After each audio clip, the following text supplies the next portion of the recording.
एक ओंकार सतनाम करता पुरख निर्भव निर्वैर अकाल मूरत अजूनी सैभं गुर प्रसाद। अंग 135वां। 12 माह माज महला पंजवा घर चौथा। महला पंजवा मीन्स ये गुरु अर्जन देव जी की रचना है। असुन प्रेम उमाहड़ा क्यों मिलिए हर जाई।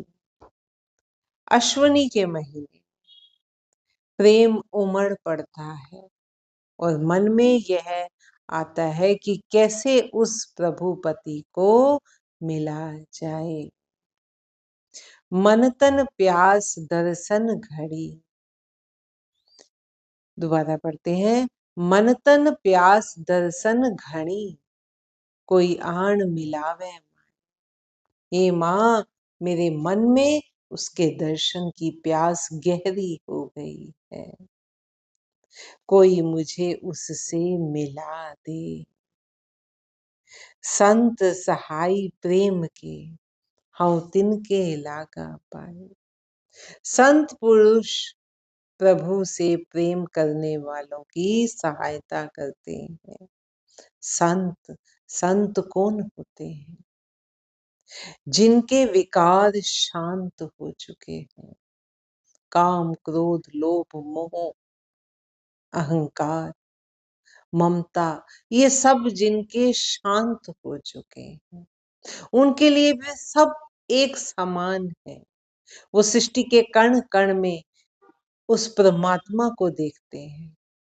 क्यों? क्योंकि ममता नहीं रहा, मोह नहीं रहा, लोभ नहीं रहा, तो सब उनके लिए एक समान है। लोभ नहीं रहा तो जो कर्म करेंगे वो परोपकार के लिए करेंगे।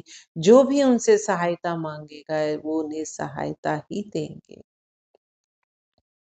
तो गुरु महाराज क्या कह रही है? संत पुरुष प्रभु से प्रेम करने वालों की सहायता करते हैं। मैं उनके चरणों में लगा हुआ हूँ। विण प्रभ क्यों सुख पाइए दूजी ना ही जाए। उस प्रभु के बिना, उस प्रभु के बिना, उस प्रभु से प्यार प्रेम के बिना कोई सुख प्राप्त नहीं होता। क्यों? क्योंकि संसारिक तो जितने भी सुख हैं वो क्षणिक हैं। अब बड़ी से बड़ी गाड़ी ले लो, अब बड़े से बड़ा बंगला ले लो, सोने की खान मिल जाए तुम्हें, तो भी वो सुख क्षणिक है। वो ऐसा नहीं है कि सदा सदा वही बना रहेगा। आप कोई गाड़ी लाए, एकदम से आप कितने खुश हो, एक दिन कितने खुश हो, आपके पैर जमीन पर ही नहीं लगते हैं।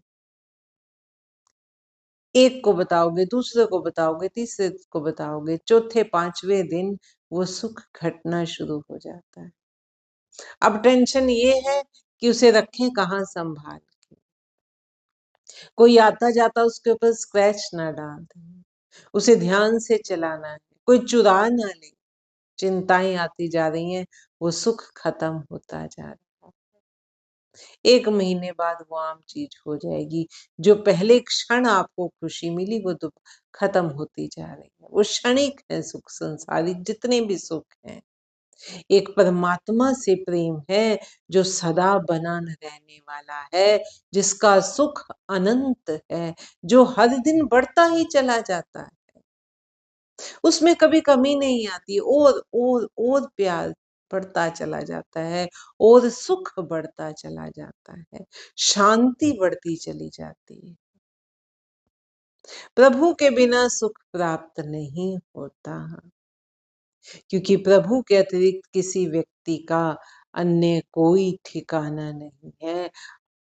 अंतिम ठिकाना सभी का प्रभु ही है, हमारा भी और जिसका हम आश्रय ले रहे हैं उसका भी। तो सीधा ऊपर अपना कहा जाए ना, अपनी फरियाद ऊपर की जाए। जो सबसे ऊंचा है वही सुख देने वाला है, उसके अलावा अन्य कोई नहीं है। किसी व्यक्ति का अन्य कोई ठिकाना नहीं। जिन्हीं चाखिया प्रेम रस से तिपत रहे आघाई। जिन्होंने प्रभु के प्रेम के रस को चख लिया है, उनकी पूर्ण तृप्ति हो जाती है। ये वो सुख है जो हम बात कर रहे हैं कि ये सुख अनंत है, ये निरंतर बढ़ता रहता है। इसके बारे में वही जान सकता है जिसने उस रस को पिया हो, जिसने प्रभु से प्रेम किया हो। अब एक रसगुल्ला है, किसी ने उसको नहीं खाया, जिसने उसको खाया है किसी ने देखा ही देखा है, सुना ही सुना है, वो उसको क्या व्याख्यान कर देगा, उसका कितना आनंद ले लेगा। लेकिन जिसने वो रसगुल्ला खाया है, स्वाद ले लेकर खाया है, वो उस रस को जानता है कि क्या आनंद है उसमें। ऐसे ही प्रभु प्रेम जिसके मन में बसा हुआ है, वही इसके बारे में जानता है कि कैसा अनंत सुख है, सदैव बढ़ता ही चला जाता है, सदैव नवीन है ये। जिसने प्रभु के प्रेम के रस को चख लिया है, प्रेम के रस को चखना, उसको रस की तरह लेना मीन्स उसको मन में बसाना, मन से प्रेम करना, दिखावे का प्रेम नहीं। रस अंदर जाता है तो अपना असर दिखाता है, ऐसे ही प्रभु को अंदर बसाएंगे तो वो असर दिखाएगा। और जिन्होंने ऐसा कर लिया है, उनकी पूर्ण तृप्ति हो जाती है। क्यों? आत्मा को जो चाहिए उसको वो खुराक मिल रही है, उसको परमात्मा से मिलन की उम्मीद है, आस है, तड़प है। अब उसको प्रभु नाम मिल रहा है, प्रभु से प्रेम मिल रहा है, वो उसकी ओर बढ़ती चली जा रही है, तो उसकी तृप्ति होती चली जा रही है। संसारिक सारी लालसाएं, कामनाएं, तृष्णाएं सब खत्म हो गई है। क्यों? क्योंकि वो तो आत्मा को चाहिए ही। अगर आप इस रास्ते पर चल पड़ो ना, बड़ी जल्दी बड़ी आसानी से आत्मा फिर इन चीजों को छोड़ देती है। क्यों? क्योंकि उसको जो चीज चाहिए थी वो मिल रही है। आप त्याग विनती करे, लेहो प्रभु लड़ लाए। वे जिन्होंने प्रभु के प्रेम को अंदर बसाया है, जो प्रभु के रंग में रंग गए हैं, वे अब अहम भाव त्याग कर यही प्रार्थना किया करते हैं कि हे प्रभु, हमें अपना आंचल थमाए रख, कुछ भी हो जाए तो मुझसे अपना आंचल न छुड़ा लेना। इसी डर से कहते हैं ना कि एक भय संसारिक भय है, जिस भय की हम बात कर रहे थे कि हर सुख अपने साथ भय लाता है। एक वो भय होता है कि प्रेम, जिससे हम प्रेम करते हैं, कोई भी रिश्ता हम एग्जाम्पल के लिए ले लेते हैं, जिससे भी हम प्रेम करते हैं, हम हर कार्य करते हुए उसे याद रखते हैं कि कुछ ऐसा तो ना करूं है उस वो नाराज हो जाए, उसको पसंद ना आए। चलते बैठते उठते खाते पीते हम उसकी याद बनाए रखते हैं।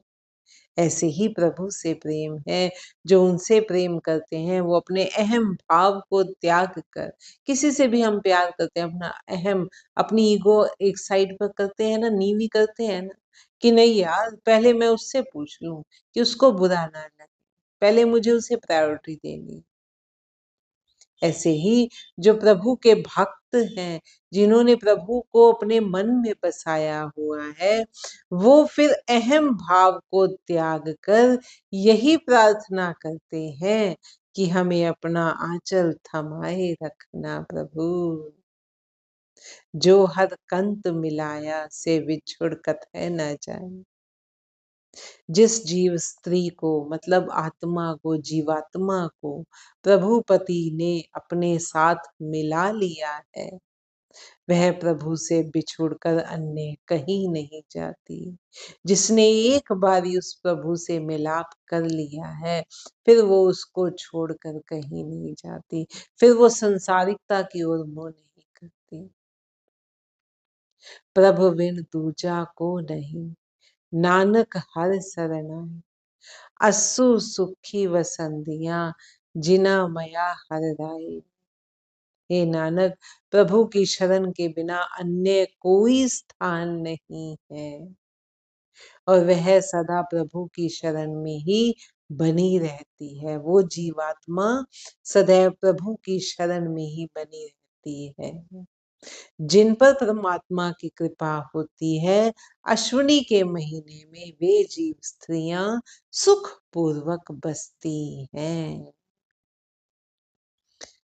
प्रभुविन दूजा को नहीं, नानक हर सरनाई। असु सुखी वसंदियां, जिना मया हर राय।